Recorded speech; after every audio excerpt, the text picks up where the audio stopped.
The question isn't, can you handle the situation? The question is, can you handle your mind? Can you manage the thoughts and the emotions that are trying to poison your progress? Forget managing the situation.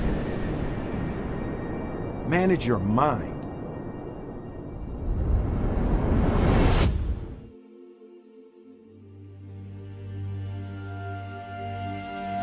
Don't matter whose fault it is that something is broken, if it's your responsibility to fix it.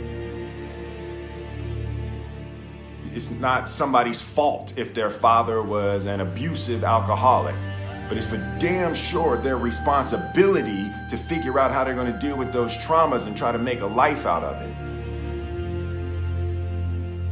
It's not your fault if your partner cheated and ruined your marriage, but it is for damn sure your responsibility to figure out how to take that pain and how to overcome that and build a happy life for yourself.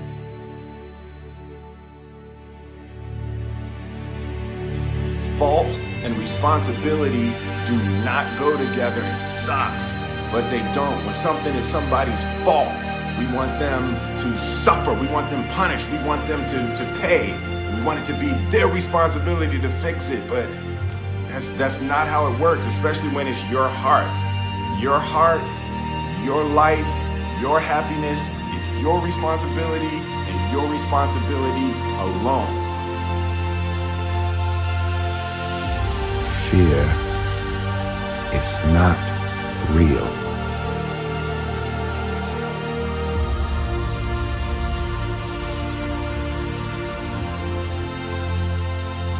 The only place that fear can exist is in our thoughts of the future. It is a product of our imagination, causing us to fear things that do not at present and may not ever exist.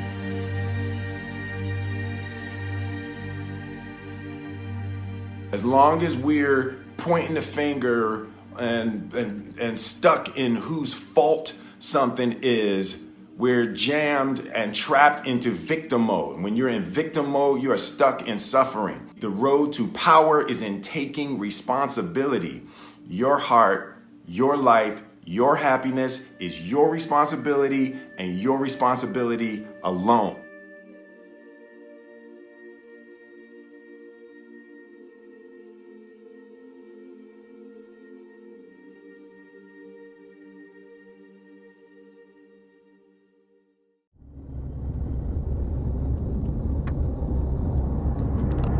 Fail early, fail often, fail forward. It's always a little bit frustrating to me when people have a negative relationship with failure. Failure is a massive part of being able to be successful. You have to get comfortable with failure. You have to actually seek failure. Failure is where all of the lessons are. When you go to the gym and you work out, you're actually seeking failure. You want to take your muscles to the point where you get to failure, because that's where the adaptation is. That's where growth is. Successful people fail a lot. They fail a whole lot more than they succeed, but they extract the lessons from the failure and they use that the energy and they use the wisdom to come around to the next phase of success. You gotta take a shot. You have to live at the edge of your capabilities.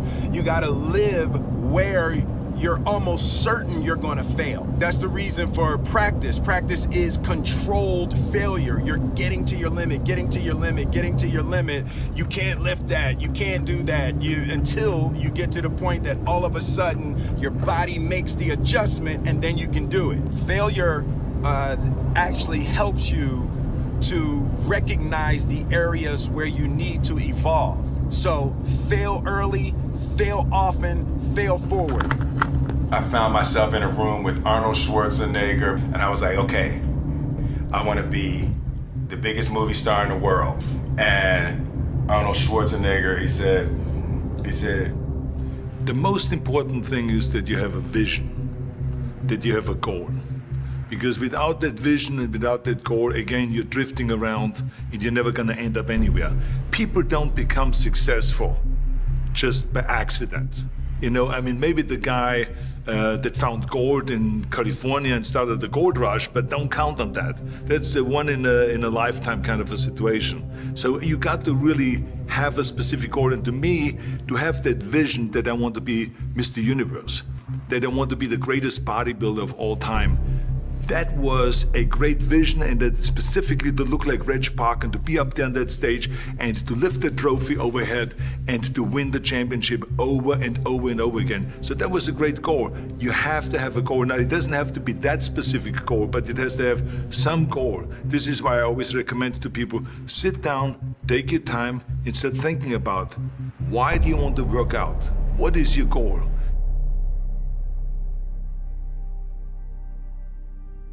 Dreams without goals remain dreams, just dreams, and ultimately fuel disappointment. Dreams without goals, yearly goals, life goals, daily goals, monthly goals, hourly goals, minute by minute goals. Dreams without goals are just dreams, and they ultimately fuel disappointment. Goals on the road to achievement cannot be achieved without discipline and consistency. Successful people fail a lot. They fail a whole lot more than they succeed, but they extract the lessons from the failure and they use that, the energy, and they use the wisdom to come around to the next phase of success. When you had that third failure in a row, did you think, I need to pack this in? Never. Why not? I don't ever give up. I mean, I'd have to be dead or completely incapacitated. The only thing that I see that is distinctly different about me is I'm not afraid to die on a treadmill. I will not be outworked. Right. Period. Yeah. You know, you might have more talent than me. You might be smarter than me. You might be sexier than me. You might be all of those things. You got it on me in 9 categories. But if we get on the treadmill together, right, there's 2 things. You're getting off first, or I'm going to die. It's really that simple. So you got to have some reasons that when life knocks you down, and it's going to, it's going to knock you down. When people disappoint you, and that's going to happen. When they betray you, and that's going to happen. When they lie to you, and that's going to happen. When they say, oh, you can count on me, and they won't show up, and that's going to happen. When you want to throw in the towel and give up yourself, and that's going to happen. When life collapses on you and catch you on the blind side, it drop you to your knees and start choking you. What reason can you remember that you can call on, that you can reach on, that can make you get back up? Find that reason. Because when life had knocked me down, I said, life, I'm doing this because I want to make my mama proud of me. I'm doing this because I want my children to have a better life than what I have. I'm doing this because all my life I've been told I'd be a loser, that I wouldn't make it. All my life I heard people say, maybe take them back to the welfare department. I'm doing this to make them alive. I believe, like Frank Sinatra, he said the best revenge in life is massive success. So first, we have to define success for ourselves. And then we have to put in the work to maintain it. Take that daily tally. Tend our garden. Keep the things that are important to us in good shape. I mean, let's admit it. We've all got 2 wolves in us. A good one and a bad one. And they both want to eat. Best I can tell, we just got to feed that good one a little more than the other. It is proven that the kids don't do as well in school, that subcultures of crime break out in the community, because if you don't see better, you don't do better. What they have learned over time is that mixed income housing does the best, so that the kid who's on welfare lives across the street from the kid whose daddy is a doctor. Because if you can see up, oh, come on. You might not have it, but if you can see it in your neighborhood, you learn to put a demand on life and expect more for yourself. Because you say, if he can do it, But if you don't see anybody doing it, you stop reaching for it. And you cannot receive anything you're not reaching for.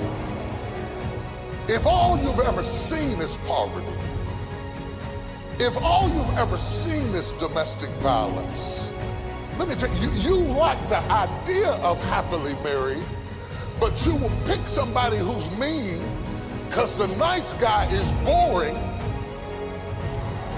And the nice guy who fell in love, oh, I don't know, he's nice, but I'm just not attracted to him. You're attracted to what you're exposed to. And even though you say you don't want it, you end up wanting what your normal is.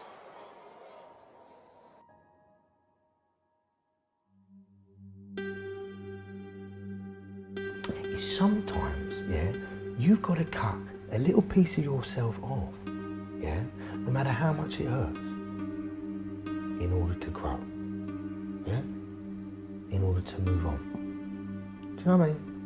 I believe anything is possible, right? I live in the world of possibility, and I also believe that we can accomplish anything with our two hands and just putting in the work with our two hands. And also, you hear this often, but it's really, really true. You gotta find something, if you love what you do and be passionate about what you do and find something that you can be passionate, like, it really helps. You know, it gives you that motivation when you wake up in the morning.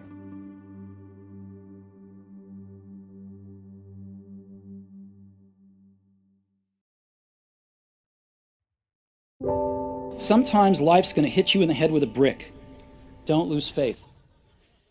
I'm convinced that the only thing that kept me going was that I loved what I did.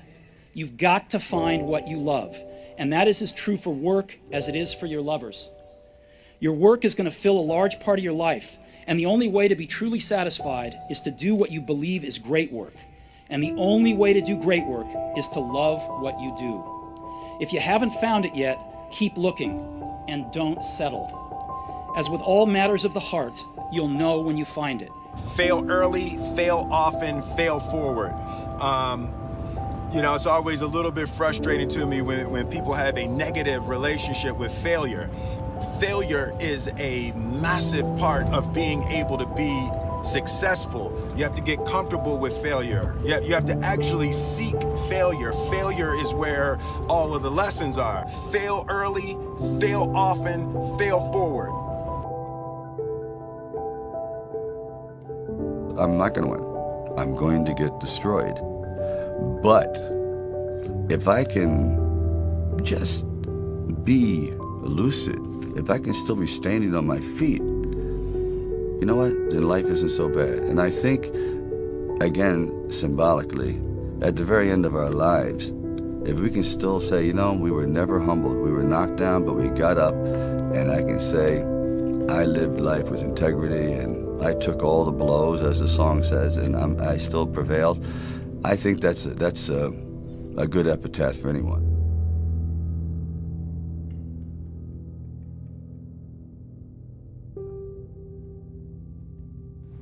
But how do you keep going?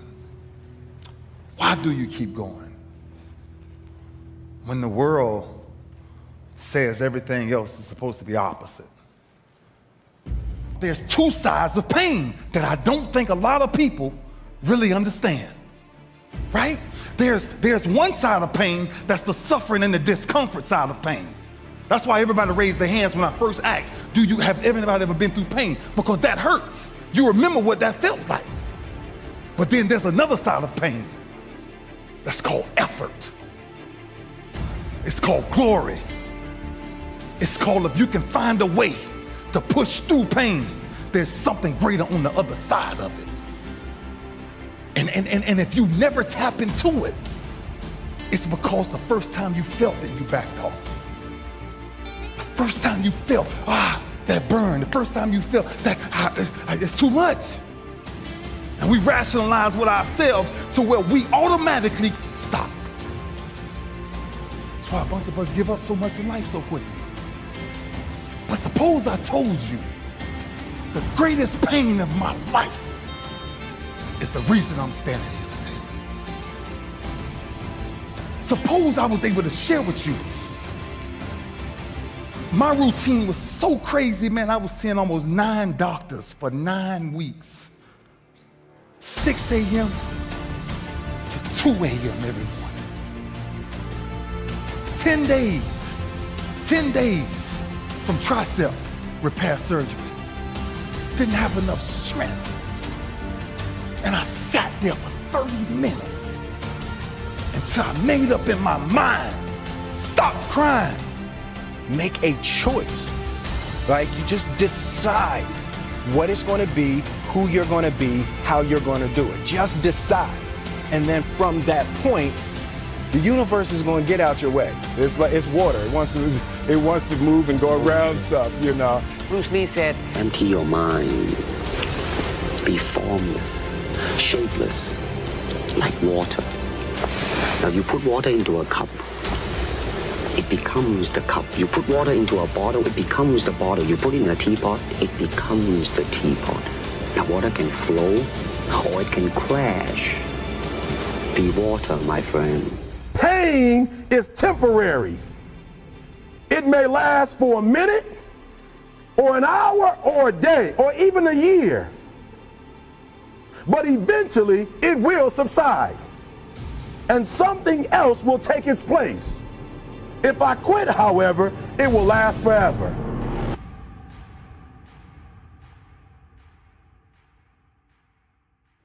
Courage. Courage is the key to life itself. There are a lot of people who are born in situations where they say, well, I'll never get out of this. So they won't.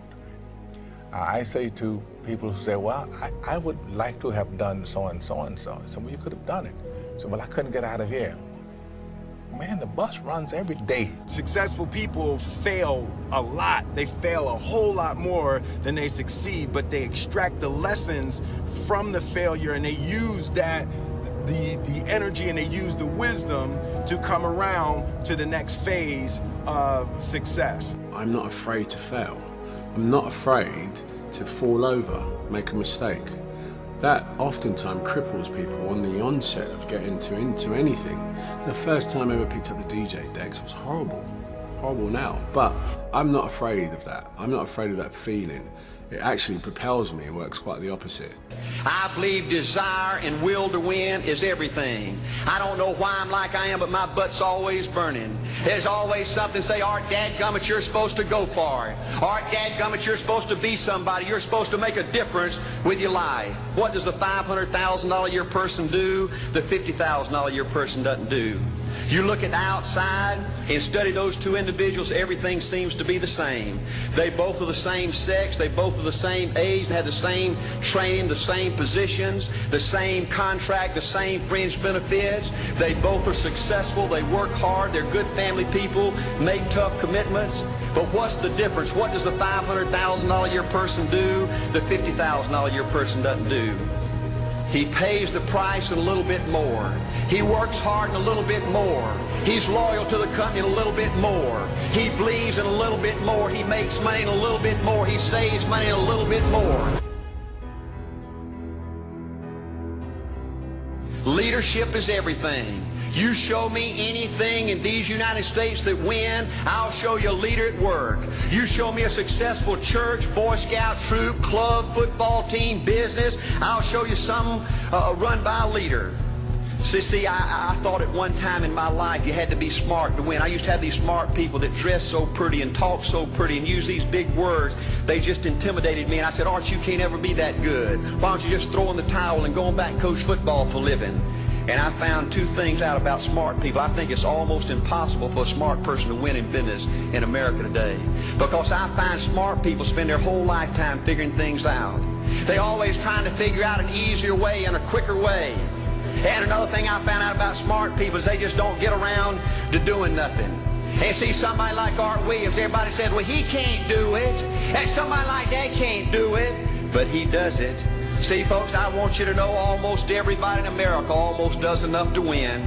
They almost get there. They almost are over the hump. They almost have it going. They almost in everything they do. Almost is a way of life to almost everybody in America. But the winners do it. What do? They do whatever it takes to get the job done. They do it, and do it and do it and do it and do it until the job gets done. And then they talk about how great it is to be somebody they're proud of. We need leaders in America who can do it. If you want to become somebody, do it. If you want to go in business for yourself, do it. If you want to become financially independent, do it. I hear too much talk in these United States. Everybody can talk a good game. We need people in America who can do it. I go all over this country with A.L. Williams, and I have people say, Art, you can count on me. Wonderful. Just do it. Art, I guarantee you this is my last stop. I'm going to win now. Super duper. Just do it. Art, if I could just have one good month and get the ball going, I know I could make it big. Super. Just do it. Art, if I could just pay off this debt, I could really go. Great. Just do it. Art, if I could just sell my house. Do it. But houses ain't selling. Do it anyway. Art, I'm not making any money. What can I do? You just do it. Do what, Art? You do it and do it and do it. Art, I guarantee I'm gonna win this contest. Super duper. Just do it. Art, I'm over the hump now. Watch my smoke. Great. Just do it. Art, I want to make it so bad I can taste it. What I do, you just do it.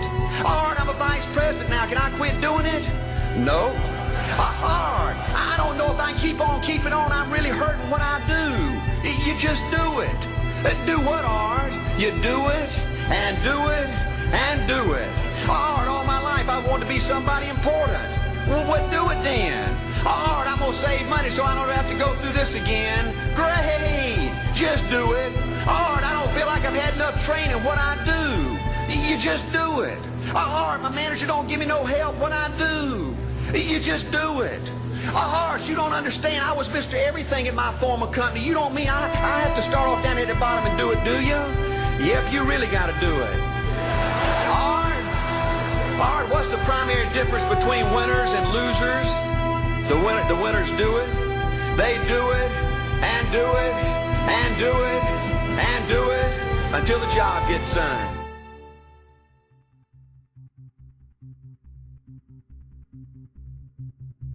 I represent hard work, determination, motivation. I think without a doubt, if anything else, by watching me, it's simply an example of hard work pays off. That's it. What you put into your craft, you can get out to it if you put 110% into it. And I'm just an example of that. The guy who is willing to hustle the most is going to be the guy that just gets that loose ball. My biological mother found out later that my mother had never graduated from college and that my father had never graduated from high school. She refused to sign the final adoption papers. She only relented a few months later when my parents promised that I would go to college. I had no idea what I wanted to do with my life and no idea how college was going to help me figure it out. And here I was, spending all of the money my parents had saved their entire life.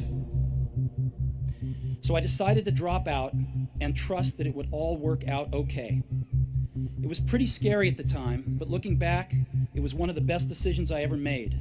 I didn't have a dorm room, so I slept on the floor in friends' rooms. I returned Coke bottles for the 5-cent deposits to buy food with. And I would walk the 7 miles across town every Sunday night to get one good meal a week at the Hare Krishna temple. I loved it.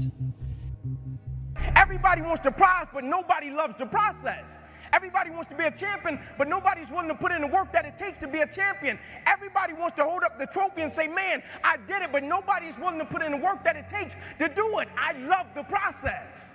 I love the thought of working for what I want.